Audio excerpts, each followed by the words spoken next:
Hoje é um dia importante que marca a luta contra a homofobia, prática combatida em diversos países e que no Brasil pode se tornar crime ainda este mês. O Supremo Tribunal Federal deve retomar o julgamento de duas ações que pedem a criminalização da violência contra homossexuais e transexuais.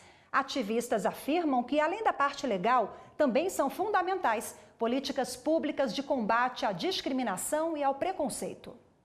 A nossa regra aqui não aceita isso. Nós impomos nossa regra. Vocês estão expulsos do clube. Pode sair. Eu estou mandando vocês sair. Respeita o ambiente. As imagens que você acabou de ver foram feitas pelo Alexandre. Ele e um amigo estavam em um clube em Brasília quando um dos diretores do local pediu que os dois se retirassem. O motivo? O fato dos dois serem homossexuais. A gente questionou por que ele estava falando aquilo, por que a gente deveria sair e que a gente não tinha feito nada demais, afinal foi só um abraço. Daí a gente procurou a direção do clube para saber quem ele era. O caso ganhou repercussão nas redes sociais e foi parar na justiça. O clube foi obrigado a desenvolver uma campanha de combate à homofobia e de fazer um treinamento com os funcionários para melhorar o atendimento ao público. O judiciário também impôs uma indenização por danos morais. O que o Alexandre e o amigo dele sofreram é apenas uma das formas de violência quando se fala em homofobia. Ela ocorre quando há discriminação, agressões físicas, verbais, em razão da orientação sexual das vítimas. A identidade de gênero também é motivo para crimes contra transexuais. Casos como este ocorrem em todo o país e levantam uma discussão sobre as formas de combate a estas práticas. Um levantamento feito pelo Ministério dos Direitos Humanos, divulgado no início deste ano, reuniu denúncias recebidas pelo Disque 100 e por ONGs de defesa dos direitos dos homossexuais. Quanto aos assassinatos, entre 2011 e 2018, foram registrados pelo menos 4.422 assassinatos de homossexuais, média de uma morte a cada 16 horas.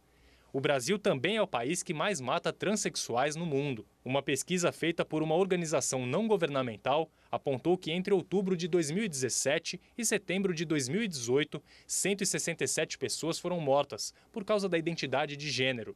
Uma das formas de combate a essas práticas está aqui, no Supremo Tribunal Federal. Uma ação direta de inconstitucionalidade por omissão e um mandado de injunção. Dos 11 ministros, 4 já votaram aceitando o pedido. Os processos são julgados em conjunto e os autores pedem que homicídios, agressões e discriminações cometidos em razão da orientação sexual e da identidade de gênero se tornem crimes. Integrante de uma organização não governamental de direitos de travestis e mulheres transexuais, a TAI acredita que, além da criminalização da homofobia e da transfobia, são necessárias a atuação do Estado e a criação de políticas públicas. Nós precisamos fazer campanhas para que as pessoas se conscientizem de que elas não podem ser LGBTfóbicas. A gente não pode dar uma resposta sempre punitiva. A gente tem que fazer com que as pessoas que foram discriminatórias, elas entendam que elas não podem ser daquelas formas e elas têm que dar uma resposta para a sociedade. O dia 17 de maio marca a luta mundial contra a homofobia. É a data em que a homossexualidade foi retirada da lista de doenças da Organização Mundial da Saúde.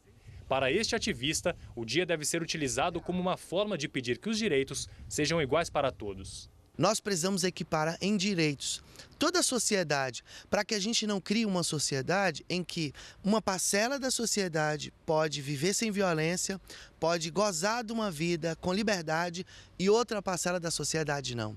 Senão você hierarquiza as relações humanas e você sinaliza para essa sociedade de forma pedagógica que as pessoas com deficiência, elas são protegidas pela lei, que as pessoas idosas são protegidas pela lei, mas as pessoas LGBTs não são protegidas pela lei.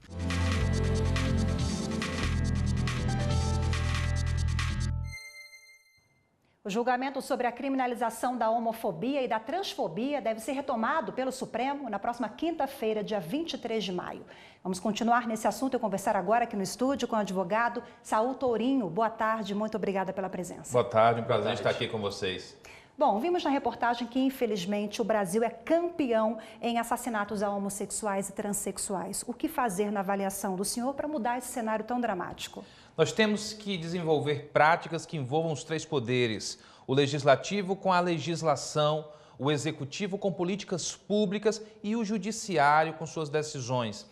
O Supremo Tribunal Federal, nesse particular, tem feito o seu papel.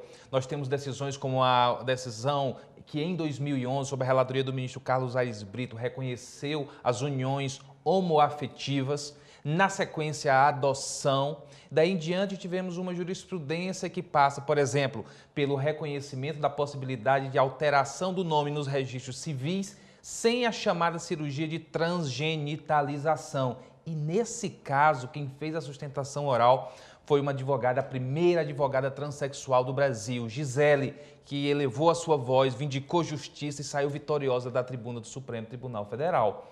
Esse caso da união afetiva, vale lembrar que foi reconhecido pela ONU como Patrimônio da Humanidade no final do ano passado. Ou seja, nós temos uma jurisprudência desenvolvida a respeito disso, mas é importante não parar. O primeiro passo já foi dado, mas a trajetória das liberdades, Nelson Mandela que dizia, o caminho da liberdade é um caminho longo. Daí nós temos a oportunidade de hoje, rememorando um dia de combate à homofobia, reavivarmos a necessidade de perseguir nesse caminho, envolvendo medidas que passem pelo Legislativo, pelo Executivo e pelo Judiciário. E pegando esse gancho, o não parar, esse caminho longo, um dos pontos importantes são essas duas ações que vão ser julgadas, finalizadas pelo Supremo em breve? Esse julgamento é um julgamento histórico, porque, primeiro, ele traz para o debate público, para a esfera pública, a figura da omissão legislativa. O que fazer quando o Congresso Nacional não disciplina legislativamente uma dada medida? Daí o Congresso Nacional não pode fragmentar os direitos fundamentais, porque ele, Congresso, também é guardião da Constituição. Cada parlamentar jura proteger a Constituição quando toma posse. O Supremo, nesse julgamento, tem a oportunidade, e o ministro Celso de Mello, decano e relator das ações, já trouxe a sua proposta, uma proposta inteligente. Ele diz, olha, nós temos legislação para o racismo e eu reconheço a homofobia como uma espécie de racismo na modalidade social. Portanto, há legislação para tratar a respeito, sem prejuízo do Legislativo aprovar lei própria para disciplinar a medida. Por favor. Tivemos também uma decisão super recente, monocrática, da ministra Carmen Lúcia, que se refere à cura gay. Para a gente finalizar e falando sobre os avanços, né, que o Judiciário vem dando.